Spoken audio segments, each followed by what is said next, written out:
ذکر حق کے نور سے روشن ہے اس کی صبح و شام، اس کے ہر گوشے میں گونجے حق تعالی کا کلام۔ یہ ادارہ مجلس تعلیم القرآن کا نام۔ اعوذ باللہ من الشیطان الرجیم، بسم اللہ الرحمن الرحیم۔ حرمت علیکم امہاتکم و بناتکم و اخواتکم و عماتکم و خالاتکم و بنات الاخ و بنات الاخت و امہاتکم اللاتی ارضعنکم و اخواتکم من الرضاعۃ و امہات نسائکم و ربائبکم اللاتی فی حجورکم من نسائکم اللاتی دخلتم بہن فإن لم تكونوا دخلتم بهن فلا جناح عليكم وحلائل أبنائكم الذين من أصلابكم وأن تجمعوا بين الأختين إلا ما قد سلف إن الله كان غفورا رحيما۔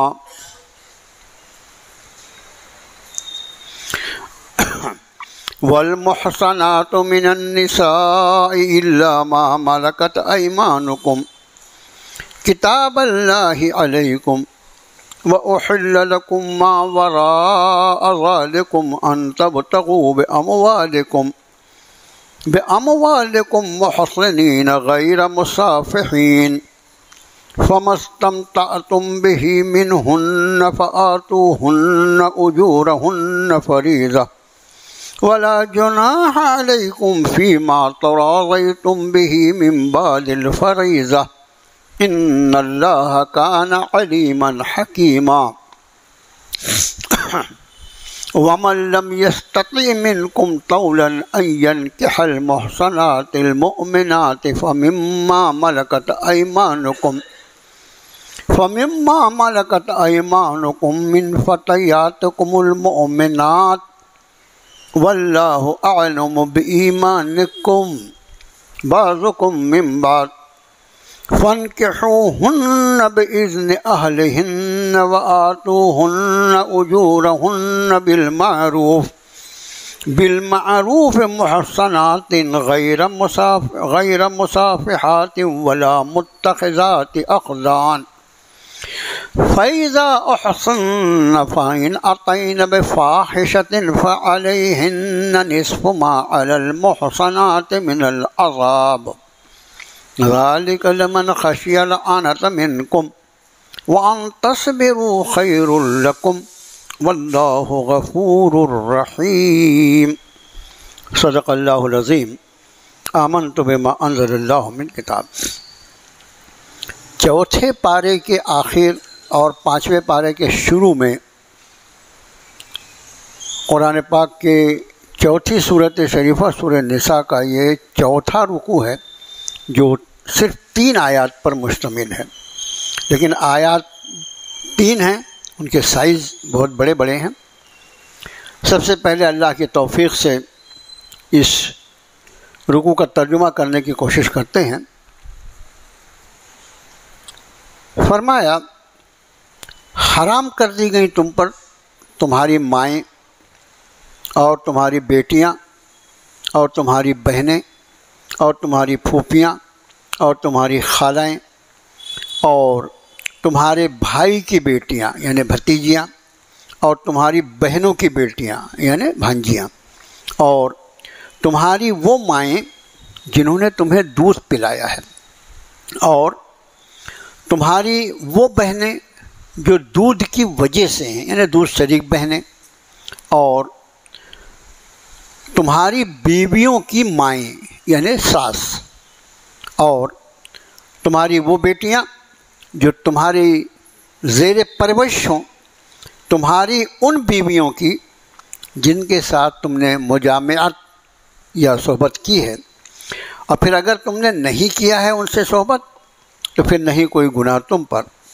اور بیویاں تمہارے بیٹوں کی یعنی تمہاری بہویں، وہ جو تمہارے سگے بیٹے ہیں، تمہارے صلبی بیٹے ہیں، اور یہ کہ تم جمع کرو 2 بہنوں کو ایک ساتھ، سوائے وہ جو ان احکام کے نازل ہونے کے پہلے ہو چکا۔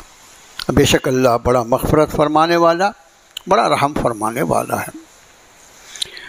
اور وہ عورتیں بھی حرام ہیں جو کسی کے نکاح میں ہوں، سوائے تمہاری شرعی کنیزوں کے۔ یہ حکم ہے اللہ کا تم پر، اور حلال کی گئی تمہارے لیے ان کے سوا، یعنی جو بیان کیا گیا ان کے سوا عورتیں، یہ کہ تم انہیں حاصل کرو اپنے مال کے بدلے نکاح کے بندھن میں لانے کے لیے، نہ کہ شہوت رانی یا خواہشات کو پورا کرنے کے لیے۔ پھر تم میں جو کوئی فائدہ اٹھائے تو انہیں چاہیے کہ وہ دیں انہیں ان کا مہر جو مقرر کیا گیا ہے، اور کوئی گناہ نہیں تم پر اس میں کہ تم اپنی رضامندی سے کوئی کام کرو مہر کے طے ہونے کے بعد۔ بے شک اللہ علم والا، حکمت والا ہے۔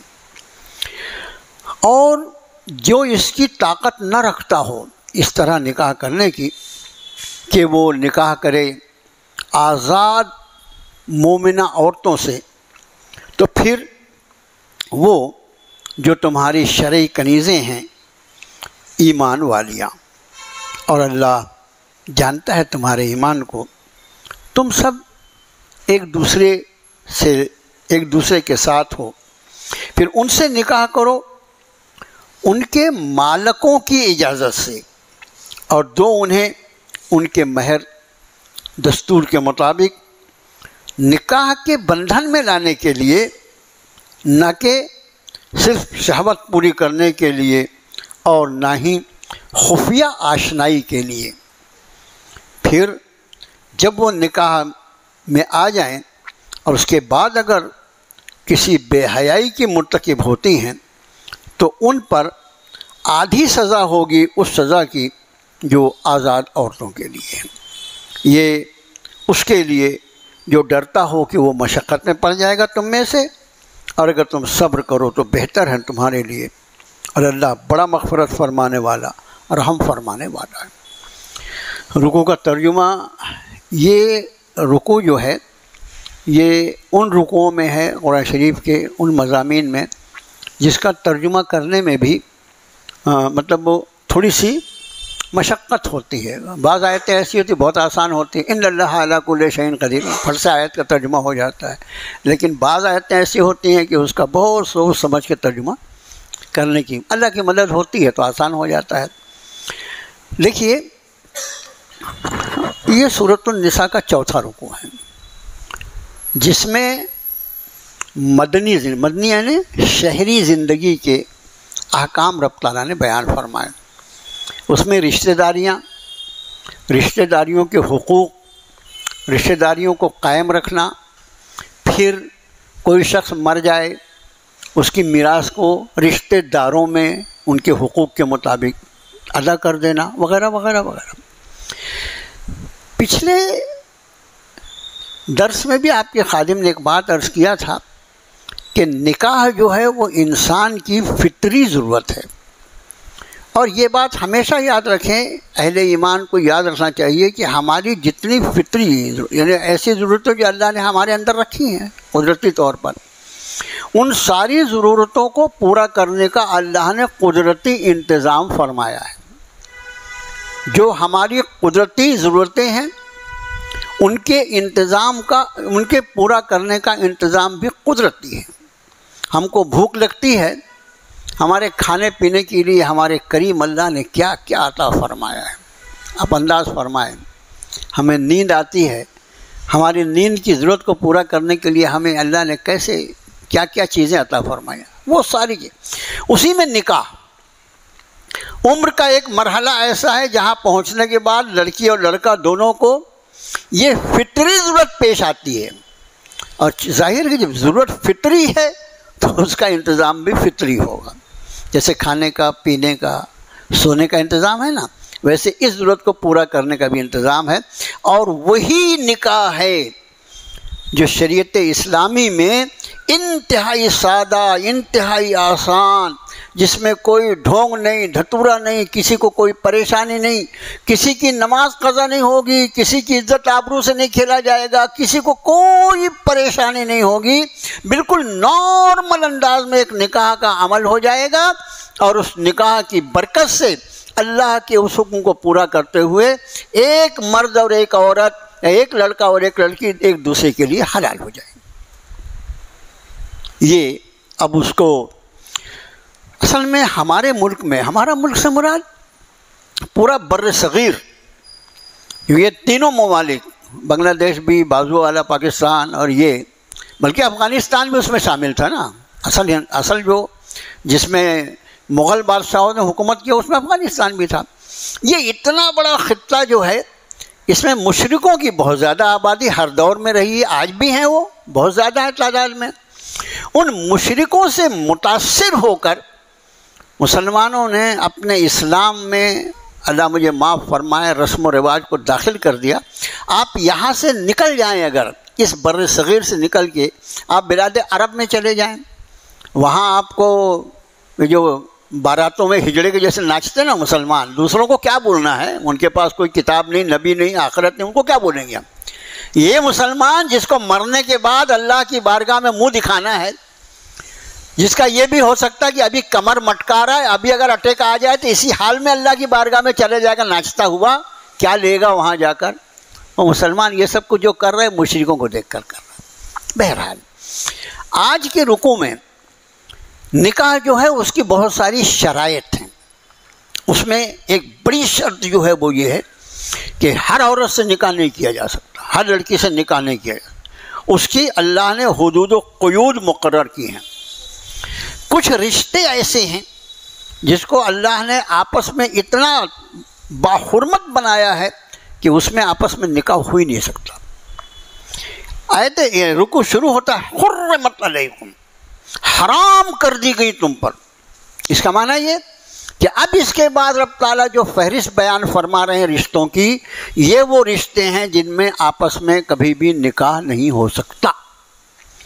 کتنی معلوماتی بات ہوگی یہ پوری امت مسلمہ۔ بھئی شادی تو سب کی ضرورت ہے نا، سب کو معلوم ہونا چاہیے، لیکن معلوم اس کو ہوگا جو معلوم کرنا چاہے گا۔ فرمایا حرام کر دی گئی تم پر امہات، تمہاری مائیں۔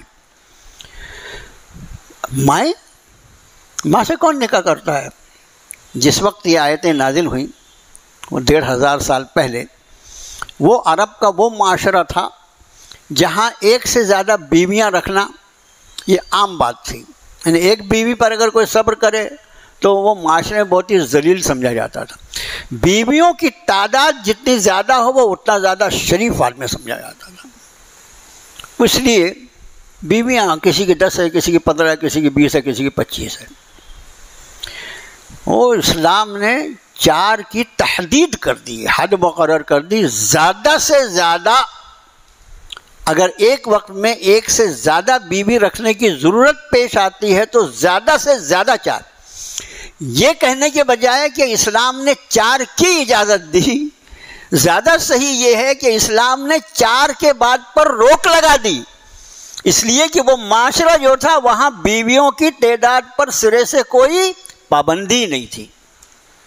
اب جب کوئی پابندی نہیں ہے تو پھر شادی کے نام پر جو دھگا مشتی ہوتی ہوگی، جو حق تلفیاں ہوتی ہوگی، جو ظلم ہوتا ہوگا، وہ سب سمجھ سکتے ہیں۔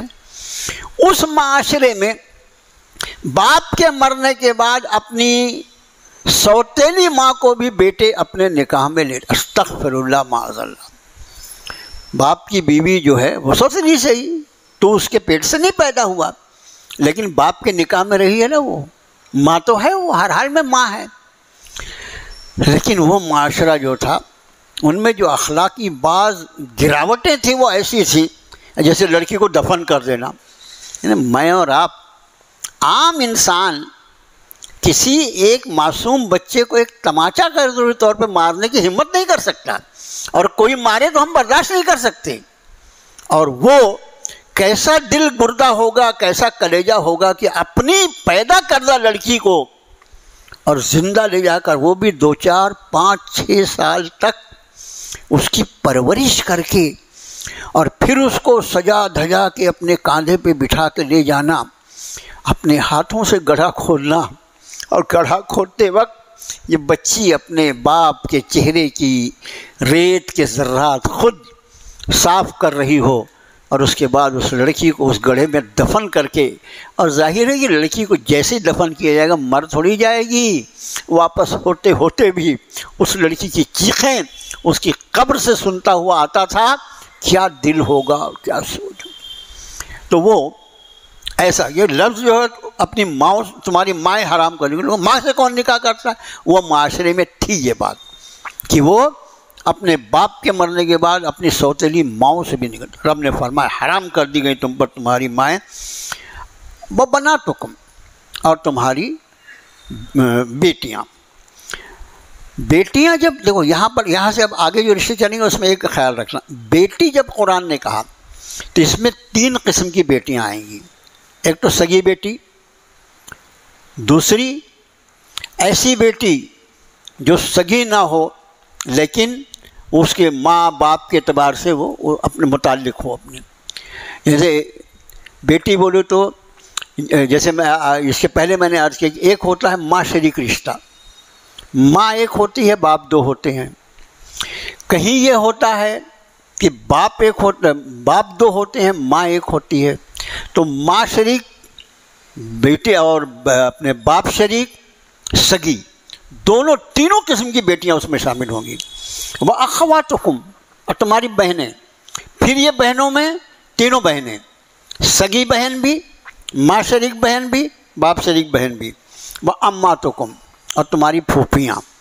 پھوپھیوں میں بھی تینوں قسم کی پھوپھیاں آئیں گی، جتنے رشتے ہوں گے سب 3 قسم کے ہوتے ہیں. پھر اس کے بعد وہ خالاتکم، اور تمہاری خالائیں. وہ بنات الاخ، اخ کہتے ہیں بھائی کو، بنات الاخ تمہاری بھتیجیاں. بھتیجیاں بھی، یہ بھتیجی یعنی بیٹے بھائی کی لڑکی، لیکن یہ بھائی بھی تینوں قسم کا بھائی ہوگا. وہ باپ شریک ہو سکتا ہے، ماں شریک ہو سکتا ہے، سگا بھائی بھی ہو سکتا ہے. وہ بنات الاخت، اور تمہاری بہنوں کی بیٹیاں یعنی بھانجیاں. یہ بھانجیاں بھی، یہ بہنیں تینوں بھانجیوں کی، تینوں بہنوں کی بیٹیاں حرام ہیں. وَأُمَّهَاتُكُمُ اللَّاتِي أَرْضَعْنَكُمْ، اور تمہاری وہ مائیں جنہوں نے تمہیں دودھ پلایا ہے. شریعت اسلامی میں اس کا حق ہے ماں باپ کے لیے کہ اگر کوئی مجبوری ہو، کوئی ضرورت ہو، تو اس کی سگی ماں کو چھوڑ کر کوئی دوسری خاتون بھی اس کو دودھ پلا سکتی ہے. رشتے جو ہیں اسلام میں، رشتے جو حرام ہوتے ہیں نکاح کے لیے، اس میں ایک بات تو یہ سمجھ لو، یہ اللہ کرے کہ آپ یاد رکھ لیں اس کو، بہت موٹی بات ہے کہ رشتے جو حرام ہوتے ہیں اس کی 2 قسمیں ہیں. ایک رشتے ایسے ہیں جو حرام ہیں، وہ کبھی بھی حلال نہیں ہو سکتے.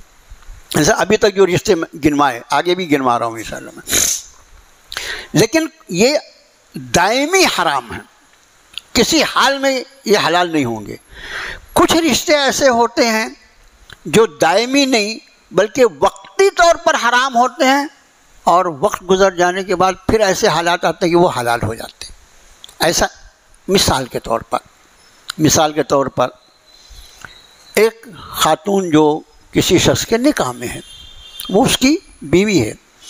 یہ جب تک اس کی بیوی ہے نا، تو اس بیوی کی بہن، اس سے وہ نکاح نہیں کر سکتا، حرام ہے. وہ اس بیوی کی بہن سے وہ نکاح نہیں کر سکتا، حرام ہے. لیکن اگر خدا نخواستہ اس بیوی کا انتقال ہو جائے، یا وہ اس بیوی کو طلاق دے دے اور اس کی عدت گزر جائے، اس بیوی کو طلاق دے اور طلاق بیوی کی عدت گزر جائے، ان دونوں صورتوں میں یعنی ایک بیوی کی موجودگی میں اس کی دوسری بہن سے نکاح حرام ہے، لیکن بیوی کی عدم موجودگی میں یا اس کی وفات ہو یا اس کا طلاق ہو، اس کی دوسری بہن سے نکاح کیا جا سکتا. اس کا مطلب یہ حرمت جو ہے بیوی کی بہن کے ساتھ، یہ دائمی نہیں ہے، یہ ابدی نہیں ہے، بلکہ یہ عارضی حرمت ہے. تو کچھ رشتے ایسے ہیں جس میں حرمت عارضی ہیں، اور کچھ زیادہ رشتے ایسے ہیں جس میں دائمی ہیں وہ کبھی بھی حلال نہیں ہوں گے۔ دوسرے، نکاح کے لیے جو رشتے حرام ہوتے ہیں وہ 3 وجہ سے ہوتے ہیں۔ یہ 2 تو آپ کو یہ بتا دیا میں نے کہ ایک ابدی ہوتا ہے اور ایک وقتی ہوتا ہے۔ 3 وجہ سے رشتے حرام ہوتے ہیں نکاح کے۔ ایک ہوتا ہے نسب کی وجہ سے، جیسے بھائی کی بیٹی، بہن کی بیٹی، یہ سب نسب کے لوگ ہیں نا، خاندان والے ہیں، تو نسب کی وجہ سے ہوتا ہے۔ دوسرا ہوتا ہے رضاعت، دودھ پلانے کی وجہ سے، جو ابھی مسئلہ شروع ہوا ہے، تمہاری وہ مائیں جنہوں نے تمہیں دودھ پلایا ہے، تو دوسری حرمت جو ہوتی ہے رشتوں کی وہ دودھ کی وجہ سے ہوتی ہے۔ اور تیسری حرمت جو ہوتی ہے وہ سسرالی رشتے کی وجہ سے ہوتی ہے۔ جیسے جس لڑکی سے آدمی کی شادی ہوئی، وہ لڑکی کے مرنے کے بعد بھی وہ اس کی ماں سے شادی نہیں کر سکتا، ساس سے کبھی شادی نہیں، ساس کو ہمیشہ کے لیے حرام قرار دیا۔ تو رشتے حرام جو ہوتے ہیں اس کی 3 بنیادیں ہوتی ہیں۔ ایک نسب کے اعتبار سے حرام ہوتے ہیں، دوسرے رضاعت یعنی دودھ کے حساب سے حرام ہوتے ہیں، اور تیسری مساہرت یعنی سسرالی رشتہ ہونے کی وجہ سے حرام ہوتے ہیں۔ یہ 3 بنیادیں یاد رکھیے۔ ابھی تک جو رشتے آئے تھے یعنی وہ رشتے جو نسب کی وجہ سے حرام تھے۔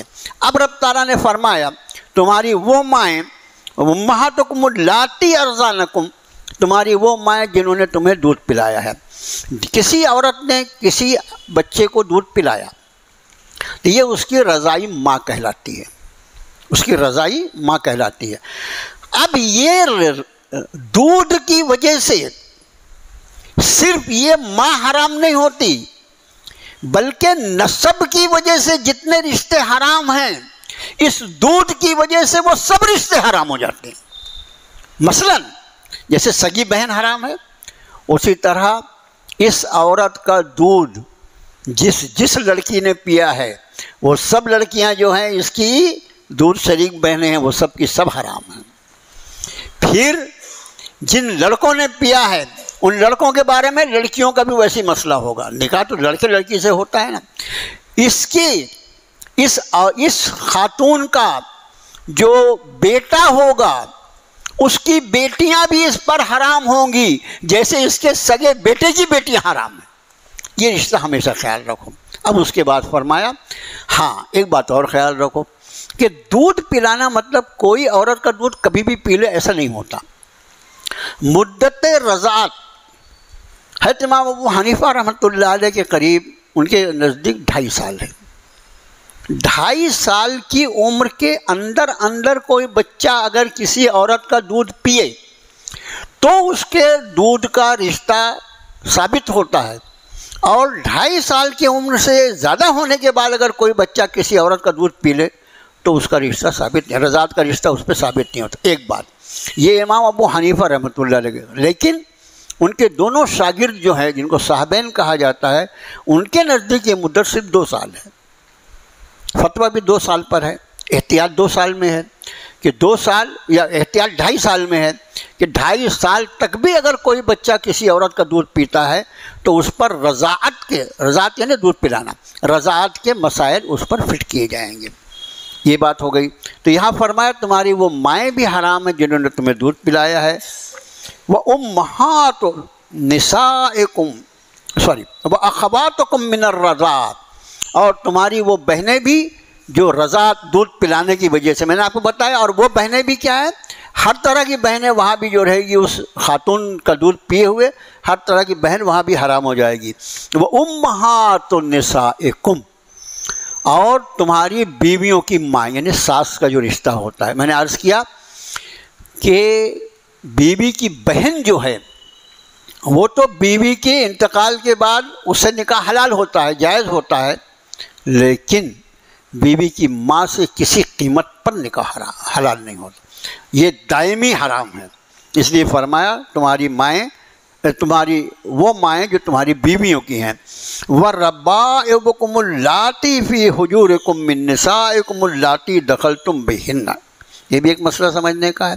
اور تمہاری وہ بیٹیاں جو تمہارے زیر سرپرستی ہیں، زیر پرورش ہیں، تمہاری ان عورتوں کی جن سے تم نے صحبت کیا، یعنی کسی خاتون سے اس نے ایسی خاتون سے نکاح کیا، ایسی خاتون سے نکاح کیا جو پہلے سے اس کی بچی تھی، جوان بچی تھی نکاح کی عمر کی، اور اس خاتون سے نکاح کیا تو ظاہر ہے نکاح کے بعد تو وہ خاتون اس کے لیے حلال ہے، وہ اپنی ضرورت پوری کرتا ہے، جنسی ضرورت، جیسے جنسی ضرورت اس سے ایک بار پوری کر لیتا ہے تو یہ جو اس کے پہلے گھر کی لڑکی ہے وہ حرام ہو جاتی ہے۔ لیکن آگے رب نے فرمایا کہ فَإِن لَمْ تَكُونُوا دَخَلْتُمْ بِهِنَّ فَلَا جُنَاحَ عَلَيْكُمْ، لیکن اگر تم نے ان بیویوں سے مجامعت نہیں کیا ہے اور اس کے پہلے خدا نخواستہ ان کو طلاق دے دیتے ہو تو پھر یہ لڑکیاں جو ہیں یہ حرام نہیں ہوں گی،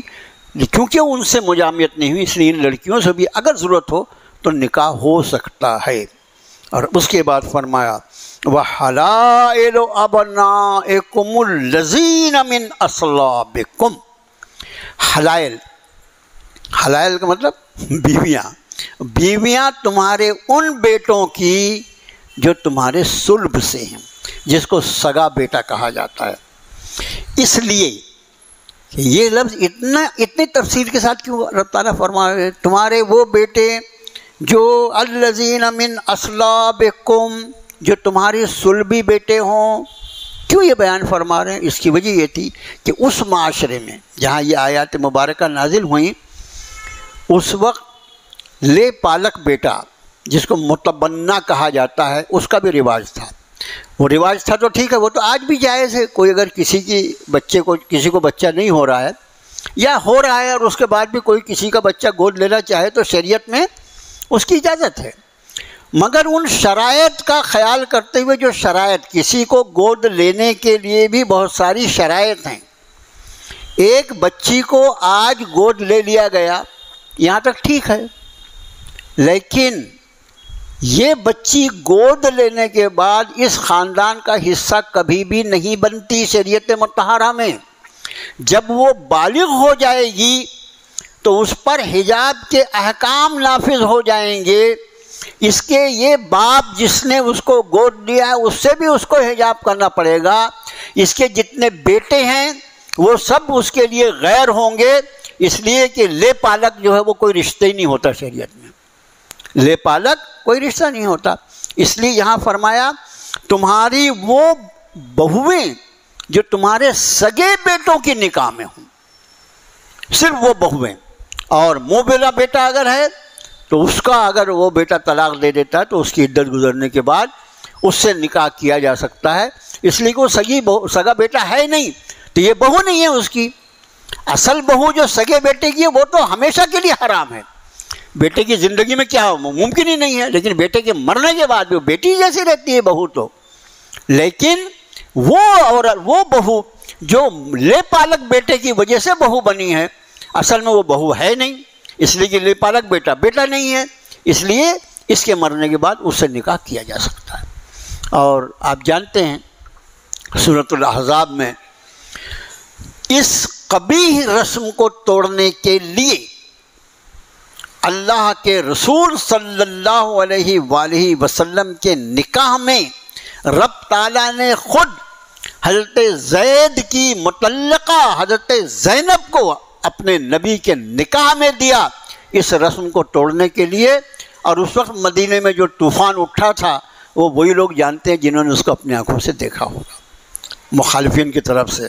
بہرحال یہ آیت شریف کا اتنا حصہ وَحَلَائِلُ أَبْنَائِكُمُ الَّذِينَ مِنْ أَصْلَابِكُمْ، اور تمہاری وہ بہویں جو تمہارے سگے بیٹوں کی بیویاں ہیں، وَأَن تَجْمَعُوا بَيْنَ الْأُخْتَيْنِ إِلَّا مَا قَدْ سَلَفَ، اور یہ بھی حرام کیا گیا ہے کہ تم دو بہنوں کو اکٹھا کرو، تجمعوا تم جمع کرو دو بہنوں کو اکٹھا، مطلب دو بہنوں سے مراد پھر ریال بہنوں سے مراد سگی بہنیں بھی، ماں شریک بہنیں بھی اور باپ شریک بہنیں بھی، جتنے قسم کی بہنیں ہیں ان بہنوں کو اکٹھا دو بہنوں کو نکاح میں نہیں رکھا جا سکتا، دو سگی بہنوں کو بھی، دوسری شریک بھی اس میں شامل رہے گی، دوسری شریک بہن کو بھی اور باپ شریک بہن کو بھی، ماں شریک، کوئی بہن کو دو بہنوں کو اکٹھا نہیں کیا۔ اب یہاں پر ایک اور مسئلہ سن لیجئے، حدیث شریف کی روشنی میں فقہا نے یہ بیان فرمایا کہ جس طرح ایک ساتھ دو بہنوں کو نکاح میں رکھنا حرام ہے، اسی طرح دو ایسی رشتے دار عورتوں کو بھی نکاح میں رکھنا حرام ہے۔ ذرا اس کو غور سے سنیے گا، آپ کو یاد رکھنے میں مشکل ہو تو بولنے والوں کو کتنی مشکل سے یاد ہوگا۔ وہ یہ دو ایسی عورتوں کو ایک ساتھ نکاح میں رکھنا حرام ہے کہ اگر دونوں میں سے کوئی ایک مرد ہوتا تو ان کا آپس میں نکاح حرام ہوتا۔ سگی بہنوں کو منع کر دیا رب تعالیٰ نے۔ بہنیں جو ہیں، کسی بھی قسم کی بہنیں ہوں، سگی بہنیں ہوں، ماں شریک، باپ شریک، دودھ شریک، وہ بہنوں کو تو ایک ساتھ رکھا ہی نہیں جا سکتا، یہ تو قرآن نے بیان کیا۔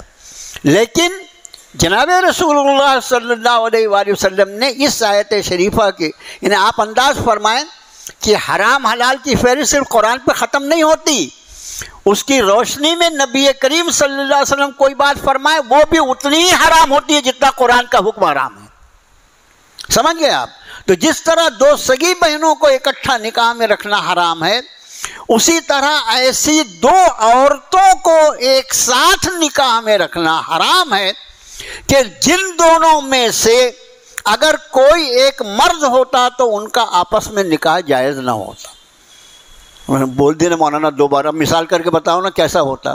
جیسے پھوپھی اور بھتیجی، پھوپھی اور بھتیجی، پھوپھی اور بھتیجی میں آپ دیکھو دونوں میں سے اگر کوئی ایک آدمی ہوتا، پھوپھی جو ہے اگر وہ آدمی ہوتی تو کیا ہوتا؟ پھوپھی اگر آدمی ہوتی تو کیا ہوتا؟ وہ چچا ہوتا۔ پھوپھی کس کی بہن ہے؟ ابا کی بہن ہے نا۔ تو اگر وہ آدمی ہوتی تو پھوپھا نہیں ہوتی پھوپھی کا آدمی، پھوپھی اگر آدمی ہوتی تو چچا ہوتی۔ اسی طرح خالہ اگر آدمی ہوتی تو خالو نہیں ہوتی، ماموں ہوتی۔ ٹھیک ہے نا؟ تو یہ دو رشتے، یعنی ایک بچی ہے اور اس کی پھوپھی ہے، ان دونوں میں سے کوئی بھی اگر ایک مرد ہوتا، جیسے پھوپھی اگر مرد ہوتی تو یہ چچی ہوتی، یہ چچا ہوتی، اور ظاہر ہے کہ چچا اور بھتیجے میں نکاح حرام ہے، چچا اور بھتیجی میں حرام ہے۔ اسی طرح یہ بھتیجی اگر مرد ہوتی اور یہ پھوپھو وہ رہتی تو ظاہر ہے کہ اگر بھتیجی مرد ہوتی تو بھی یہ دونوں کا نکاح حرام تھا۔ تو دو بہنوں کو بھی ایک ساتھ رکھنا حرام ہے، اور احادیث مبارکہ کی روشنی میں ہر دو ایسی عورتوں کو اکٹھا نکاح میں رکھنا حرام ہے جن دو میں سے اگر کوئی ایک مرد ہوتا تو ان کا نکاح آپس میں جائز نہ ہونا۔ یہ خیال رکھیں، یہ آیت شریفہ میں نہیں ہے، یہ ڈھونڈنا نہیں وہاں، یہ احادیث مبارکہ کا مضمون ہے۔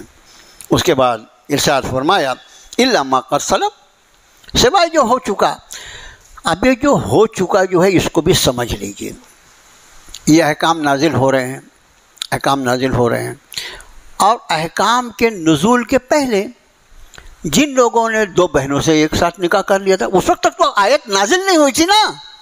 کسی نے دو بہنوں سے ایک ساتھ نکاح کر لیا تھا، کسی نے بھتیجی اور پھوپھی سے نکاح کر لیا تھا، کسی نے بھانجی اور خالہ سے نکاح کر لیا تھا۔ تو یہ سب الا ما قد سلف جو ہو گیا، جو پہلے ان آیات کے نزول کے پہلے جو واقعات ہوئے اس پر تمہیں کوئی گناہ نہیں ملے گا، مگر اس حکم کے نازل ہونے کے بعد عمل تم کو اس پہ کرنا پڑے گا۔ یہی وجہ ہے کہ جب یہ آیات بینات نازل ہوئیں اس کے بعد جن لوگوں نے ایمان قبول کیا، اس کے بعد جن لوگوں نے ایمان قبول کیا اور ان کے پاس ایسا کوئی معاملہ تھا جو ان آیات بینات کے حکم سے الگ تھا، جیسے کسی کے نکاح میں دو سگی بہنیں تھیں، اس معاشرے میں چلتا تھا، دو بہنوں سے شادی کر لیا، تو وہ آپ نے ان کو حکم فرمایا کہ دو میں سے کسی ایک کو طلاق دے دو۔ کسی نے بھتیجی اور اپنے پھوپھی سے نکاح کر رہا ہے، نہیں، دو میں سے کسی ایک کو آپ طلاق دو۔ ایک روایت تو ایسی ہے کہ ایک شخص نے ان آیات بینات کے نزول کے بعد اپنی ماں سے نکاح کر لیا۔ ماں سے نکاح کیا ہے نا، وہی سوتیلی ماں سے۔ آپ کو معلوم ہوا، آپ نے صحابہ کو بھیجا، فرمایا جا کہ اس کو قتل کر دو، اس شخص کو قتل کر دیا گیا۔ تو یہ الا ما قد سلف کا مطلب اس کے پہلے جو اس طرح کا کام کیا گیا ہے چونکہ حکم آیا ہی نہیں تھا اس لیے اس کا گناہ تو تم پر نہیں ہوگا، لیکن اگر ان احکام سے ہٹ کر کسی چیز پر تمہارا عمل ہے تو اب اس کو درست کر لو۔ اب اس حکم کے نازل ہونے کے بعد نہ دو بہنیں اکٹھا رہ سکیں گی، نہ کسی کی ساس اس کے نکاح میں رہ سکے گی، نہ اگر کسی کے سمجھ لو 4 کی حد نازل ہو گئی، اس کی 5 بیویاں، ایک بیوی کو الگ کرو اپنے سے، یہ ظاہر ہے۔ تو الا ما قد سلف کا مطلب یہ نہیں کہ جو ہو چکا وہ چلتا رہے گا، ایسا نہیں ہے اس کے معنی۔ اس کا معنی یہ کہ جو اس عمل اس وقت کیا تو نے جب یہ حکم نہیں تھا اس عمل کا کوئی گناہ نہیں ملے گا، مگر اب اگر ایسی کوئی غلطی پہلے ہو چکی تو اس کو درست تو کرنا ہی پڑے گا۔ یہ اللہ کا شکر ہے کہ 4واں پارہ اللہ کے فضل سے پورا ہو گیا، اللہ کا احسان ہے۔ اب 5واں پارہ شروع ہے۔ اسی آیت شریفہ کا آگے کیا ہے؟ حرمت علیکم جو ہے حرام کر دی گئی تم پر، وہاں تک جو ہوا الا التجمعوا بین الاختین الا ما قد سلف، سوائے یہ کہ 2 بہنوں کو تم جمع نہیں کرنا، سوائے جو ہو چکا۔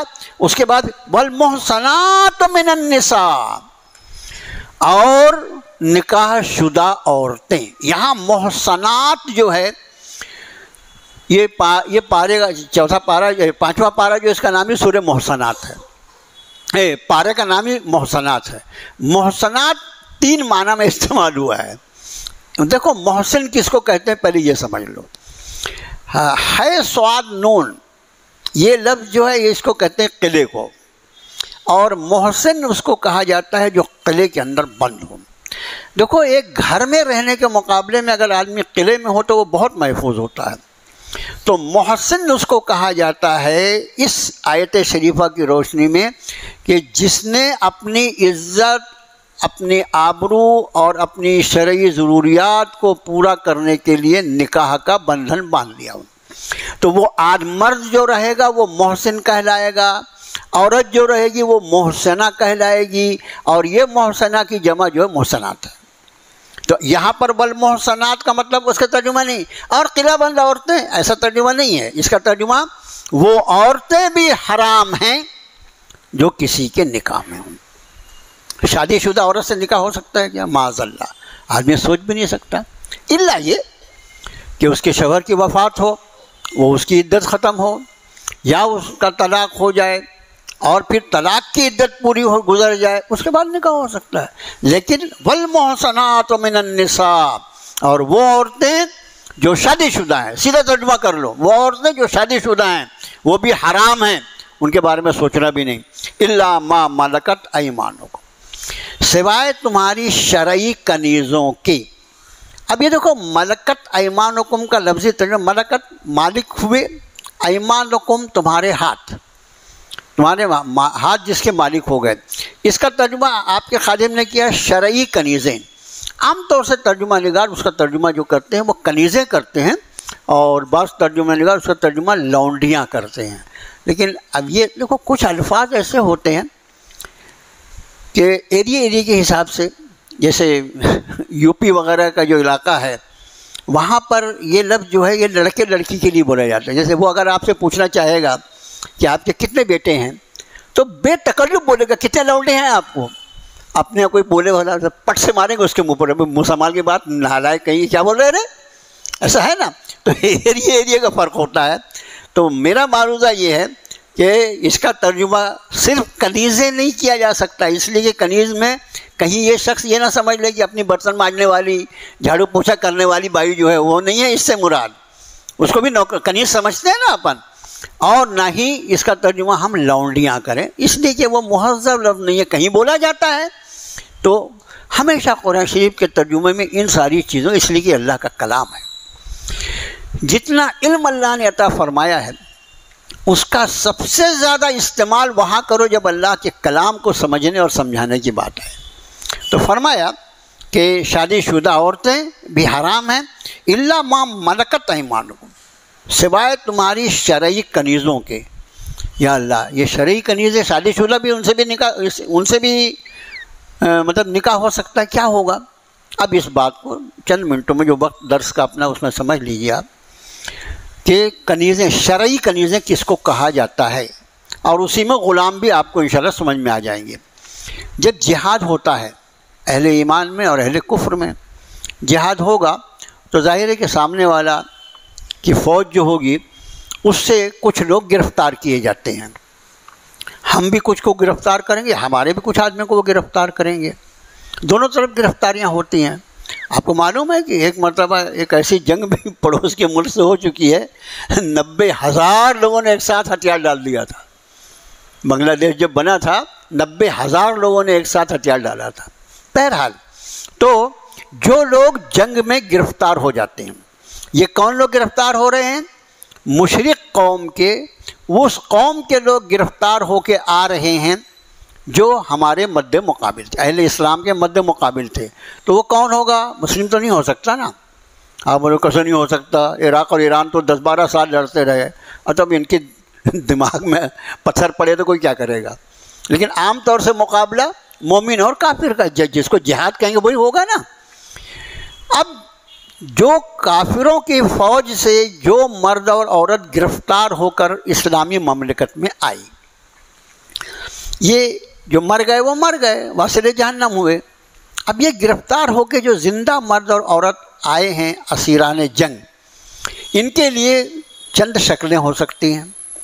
ایک شکل تو یہ ہو سکتی ہے کہ ان قیدیوں کو اپنی قیدیوں کے بدلے میں عدل بدل کر لیا جائے۔ یہ سب سے زیادہ اچھا طریقہ ہے، آسان طریقہ ہے۔ یہ ہمارے بھی تو کچھ پکڑ کے لے گئے نا وہ، تو ان سے بات چیت کر کے گفت و شنید ہو اور آپس میں عدلی بدلی کر لیا جائے۔ دوسری شکل یہ ہو سکتی ہے، یہ دشمن کے ہے نا، مار دو سب کی گردن، یہ بھی ہو سکتا ہے۔ تیسرا یہ ہو سکتا ہے کہ ان کے بدلے فدیہ لے لیا جائے، فدیہ لے کر ان کو چھوڑ دیا جائے۔ چوتھی ایک شکل ہوتی ہے، اور وہ یہ ہوتی ہے کہ یہ غیر مومن جو قیدی آئے ہیں، جو امیر المومنین جو ہوں گے وقت کے، امیر المومنین مسلمانوں کا، جس کو بادشاہ کہنا چاہیے، امیر المومنین جو ہوتے ہیں، ان کو یہ اختیار ہوگا کہ ان گرفتار شدہ مردوں اور عورتوں کو انہی فوجیوں میں جنہوں نے یہ جہاد میں شرکت کی، وہ اپنے ہاتھ سے ان کو تقسیم کر دیں۔ بھی ٹھیک ہے، یہ آدمی تھا نا، چلیے اس کو تو لے جا، یہ عورت جو ہے نا، یہ چلیے اس کو تو لے جا، اس طرح سے۔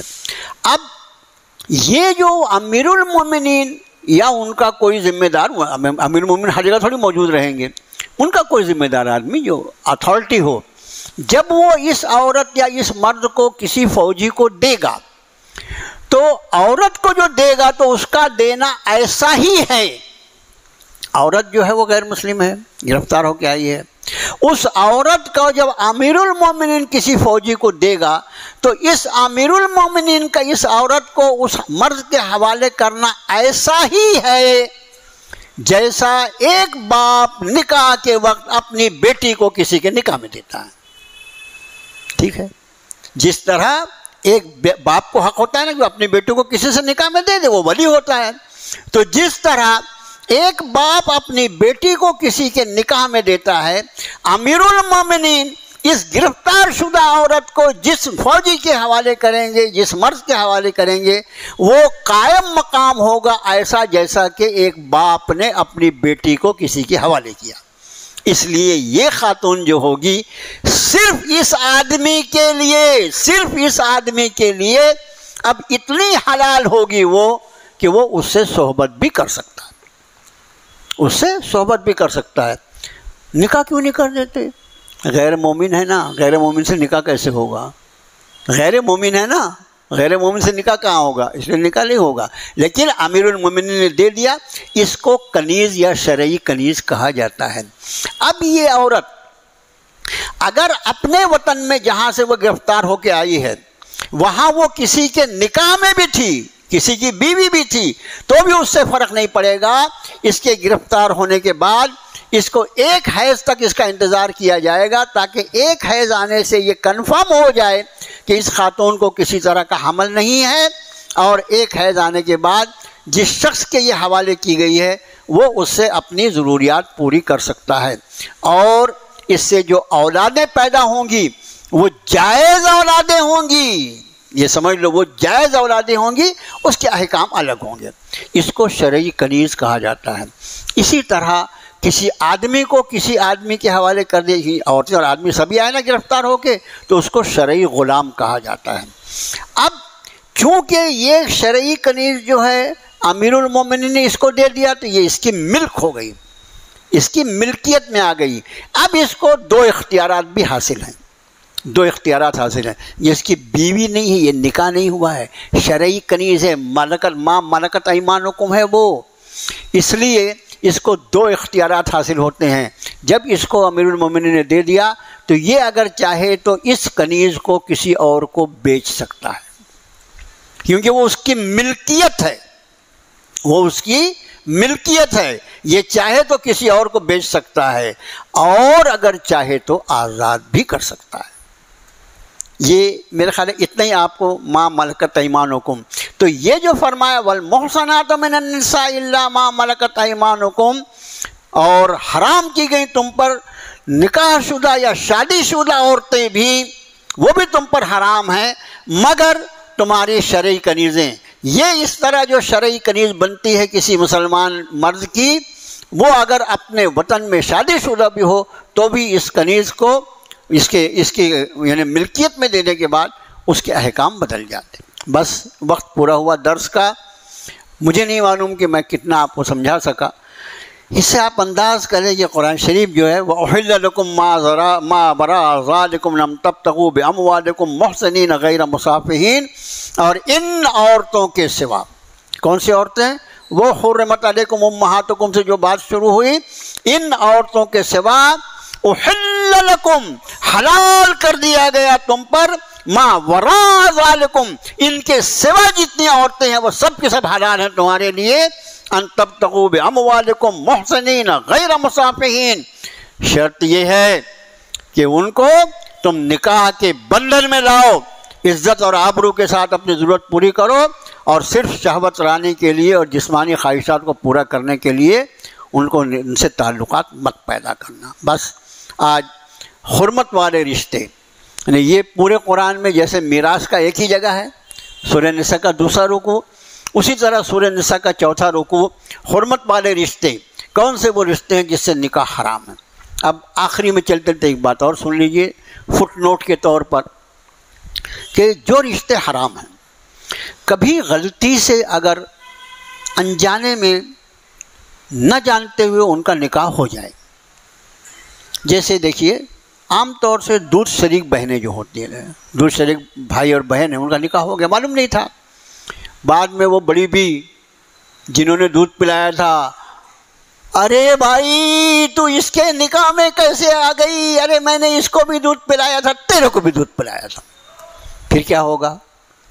اگر کبھی جن رشتوں کو اللہ نے حرام قرار دیا ہے، اگر غلطی سے اگر کوئی جان بوجھ کے کرے گا تو اللہ کی پناہ کیا ہوگا، اللہ ہی بہتر جانے۔